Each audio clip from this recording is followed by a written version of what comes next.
Have you ever stopped to think about what a fruit salad and a safe have in common? I know, it sounds like the start of a really weird joke, but the answer actually gets to the heart of a huge concept in math, the difference between combinations and permutations. So let's just dive right in with that question. What really is the difference between making a fruit salad and cracking a safe? I mean, they both involve picking a few things out of a larger group, right? But one of them has a crucial secret that the other one just doesn't care about. And this slide lays it out perfectly. Look, with a fruit salad, who cares if you put the apples in first or the bananas? It's the same salad. Apples, grapes, bananas, grapes, apples, you end up with the same delicious mix. But try telling that to a safe with the combination 472. If you punch in 724, you are not getting in. In one situation, order is meaningless. In the other, order is everything. And that right there is the whole game. In the world of mathematics, a permutation is any arrangement where the order is absolutely critical. A combination is when the order just doesn't matter at all. And here's the fun little punchline. That thing we've all been calling a combination lock our whole lives? Yeah, technically, it's a permutation lock. Okay, so let's dig into permutations first. A really easy way to remember this is that the word permutation has the letter P in it, just like the word position. If the position of each item is crucial, you're dealing with a permutation. Now, it turns out permutations come in two main flavors. The first is pretty simple. Repetition is allowed. Think about that lock code again. You can absolutely have a code like 333, no problem. But then there's the other type, where there's no repetition.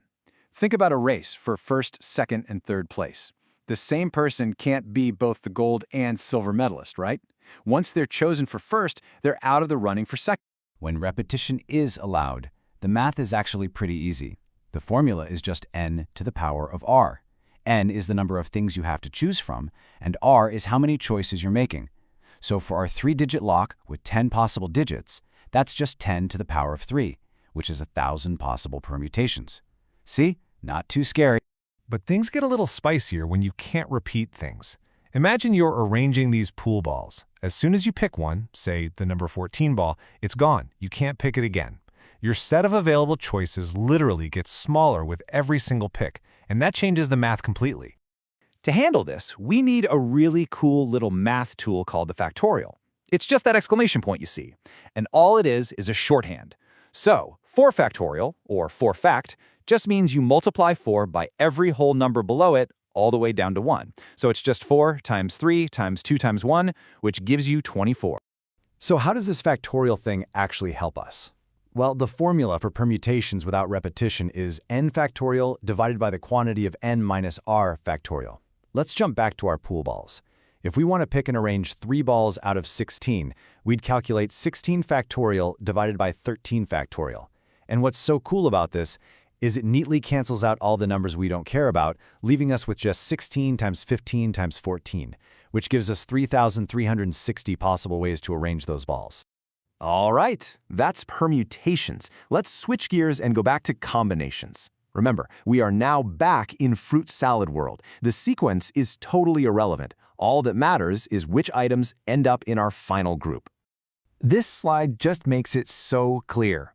If we're arranging the numbers 1, 2, and 3, well, there are 6 different ways to do that, 6 permutations. But if we're just choosing them for a group, for a combination, there's only one possibility, the group that contains 1, 2, and 3. All those other arrangements are just redundant. So the big question is, how do we get rid of all those extra redundant arrangements mathematically? It's actually really clever.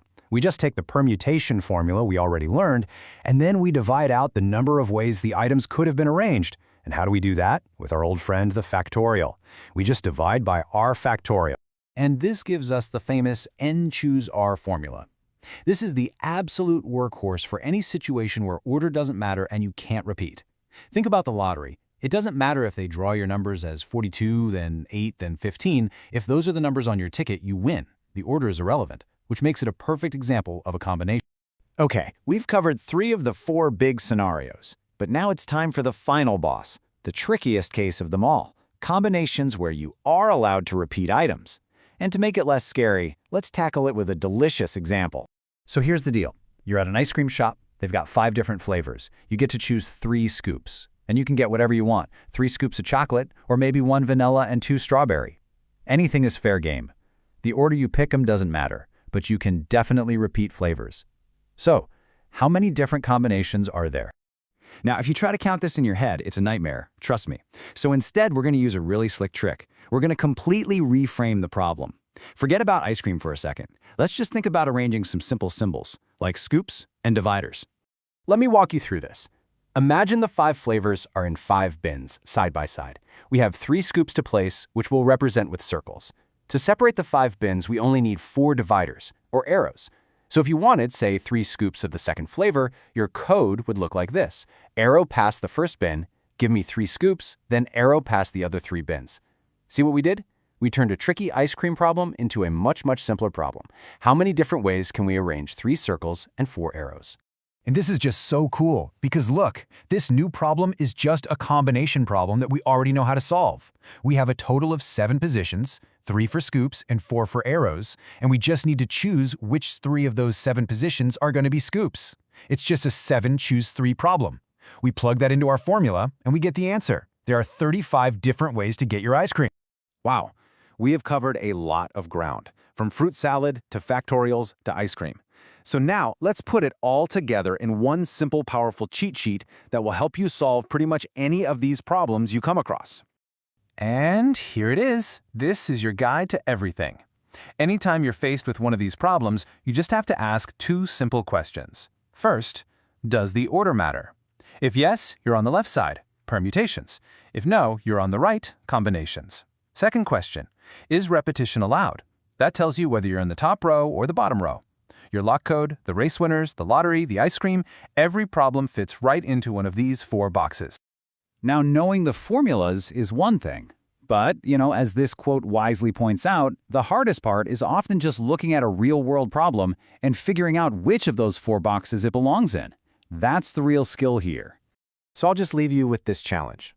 The next time you're picking a password, playing the lottery, or even just ordering a pizza, stop for a second and ask yourself, is this a permutation or a combination? And is repetition okay?